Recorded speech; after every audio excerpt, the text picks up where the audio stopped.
Oi pessoal, tudo bem com vocês? Eu sou a Tatiana da CLSJ Church e hoje eu vou compartilhar com vocês uma mensagem sobre arrependimento verdadeiro. Eu vou ler um versículo que está em Atos 3, versículo 19. Diz assim: portanto, arrependam-se e voltem para Deus, a fim de que Ele perdoe os pecados de vocês. Essa palavra aqui, Pedro estava pregando no templo e estava falando para o povo, né?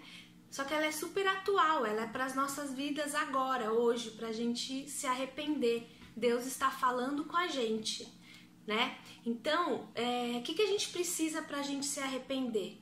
Primeiramente, a gente precisa reconhecer o nosso pecado. A gente precisa reconhecer que a gente é falho, que a gente é pecador e que se não fosse a misericórdia do nosso Pai, nós já estaríamos mortos e condenados.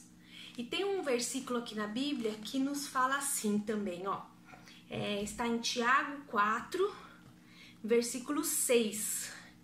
Porém, a bondade que Deus mostra é ainda mais forte, pois as Escrituras Sagradas dizem: Deus é contra os orgulhosos, mas é bondoso com os humildes.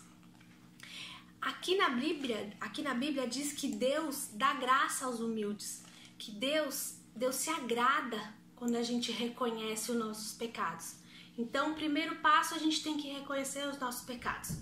O segundo passo que a gente tem que ter, a segunda atitude que a gente tem que tomar, a gente precisa mudar de vida, querer mudar de vida, né? O que é querer mudar de vida? Querer mudar de vida não é somente a gente parar de pecar e não fazer mais o que a gente fazia. A gente tem que ir para outra direção, mudar o que a gente fazia. A gente tem que dar meia volta, né? É isso que a gente tem que fazer quando a gente reconhece que está fazendo algo errado na vida, algo que não agrada a Deus. A gente tem que dar meia volta, mudar de direção. Eu vou dar aqui alguns exemplos, né, nas nossas vidas. Por exemplo, alguém que rouba, não é só parar de roubar. É você parar de roubar, começar a trabalhar honestamente, ajudar as pessoas com o seu dinheiro honesto. Isso é querer mudar de vida. Outro exemplo que é querer mudar de vida: eu falava mal das pessoas, eu reconheci, eu falava mal, não vou mais falar mal das pessoas.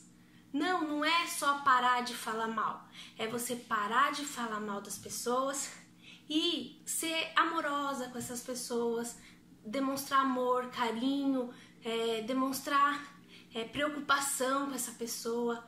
Então isso é mudar, dar meia volta, ir para outra direção. Um outro exemplo também é a gente: eu brigo muito com meu marido, eu vou parar de brigar. Tá bom, eu reconheci que eu peco, isso é um pecado meu, eu vou parar de brigar com meu marido. Não é só parar de brigar com seu marido, é você se dedicar ao seu marido, ser uma esposa amorosa, bondosa, carinhosa, cuidar do seu marido. É isso que é querer mudar de vida. E na Bíblia a gente tem um grande exemplo que é Zaqueu. Não sei se vocês conhecem a história de Zaqueu. Zaqueu é um grande exemplo de querer mudar de vida. Quando Jesus entrou em Jericó,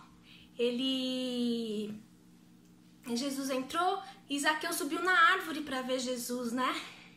E aí Jesus, quando viu Zaqueu, falou assim para Zaqueu: Zaqueu, eu quero ir na sua casa. E quando estava na casa de Zaqueu, Zaqueu disse assim para Jesus: escute, Senhor, eu vou dar a metade dos meus bens aos pobres. E se roubei alguém, vou devolver 4 vezes mais. Essa passagem está em Lucas 19, versículo 8. Aqui, Zaqueu é um exemplo pra gente. Zaqueu, ele era cobrador de impostos, ele roubava os pobres. Então aqui ele tá mostrando pra gente que ele se arrependeu e ele não somente ia parar de cobrar os impostos, de roubar, ele ia devolver 4 vezes mais. Então Zaqueu ele não ia mais roubar os pobres. Então ele decidiu mudar de vida. Ele reconheceu que ele estava errado e decidiu mudar de vida. Então é um grande exemplo para as nossas vidas a história de Zaqueu. Então, pessoal, quando a gente se arrepende de verdade, a gente reconhece o nosso pecado e a gente decide mudar de vida, quais são as consequências do nosso arrependimento? A gente vai passar a viver de acordo com a palavra de Deus. A gente vai querer viver a palavra de Deus, viver a vontade de Deus. Não significa que a gente não vai pecar mais. E sempre que a gente pecar, a gente vai pedir perdão a Deus e vai lutar para a gente não fazer mais o mesmo pecado, né? E tá aqui na palavra, em 1 João, capítulo 1, dos versículos 8 e 9, se dizemos que não temos pecados, estamos nos enganando e não há verdade em nós. Mas se confessarmos os nossos pecados a Deus, Ele cumprirá a sua promessa e fará o que é correto. Ele perdoará os nossos pecados e nos limpará de toda a maldade. Então, Deus quer que a gente reconheça o nosso pecado, né? Então, mas quando a gente reconhecer, a gente tem que pedir perdão a Deus e Ele nos perdoará. E outra consequência do arrependimento é não sentir culpa. A gente não pode se sentir culpado, porque quando a gente se arrepende, o Senhor perdoa os nossos pecados. Porque se a gente se sentir culpado, a gente não vai ter se arrependido de verdade. E também tá aqui na palavra, tem um versículo que fala sobre isso, Romanos, capítulo 8, versículos 1 e 2. Agora já não existe nenhuma condenação para as pessoas que estão unidas com Cristo Jesus, pois a lei do Espírito de Deus, que nos trouxe vida por estarmos unidos com Cristo Jesus, livrou você da lei do pecado e da morte, né? Então, quando a gente se arrepende, Deus nos perdoa. Deus nos perdoa e quando a gente crê que Jesus morreu na cruz, Deus enviou seu Filho, e Jesus morreu na cruz para levar nossos pecados, Jesus já pagou o preço dos nossos pecados. Então, a gente tem que agradecer ao nosso Pai por toda essa graça, pela essa misericórdia que Ele tem por todos nós. Então, pessoal, quando a gente se arrepende de verdade, passa a viver de acordo com a palavra de Deus, né? A gente não sente mais culpa dos nossos pecados, porque a gente entende que Jesus, Ele perdoa os nossos pecados quando a gente se arrepende de verdade. Quando isso acontece, a gente passa a ter uma vida de relacionamento com Jesus. A gente se entrega de verdade para o Senhor. É isso que Ele quer das nossas vidas. Ele quer que a gente tenha intimidade, comunhão com Ele. E como a gente consegue ter intimidade com Ele? Quando a gente deixa o Espírito Santo de Deus habitar dentro de nós. Quando a gente vive cheio do Espírito Santo.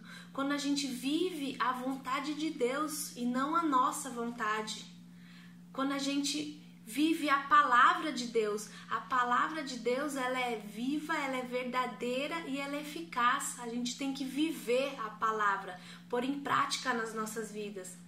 Quando a gente tem uma vida de oração, quando a gente conversa todos os dias com o nosso Pai, entrega nossos problemas, fala tudo que a gente está sentindo, isso é ter intimidade e comunhão.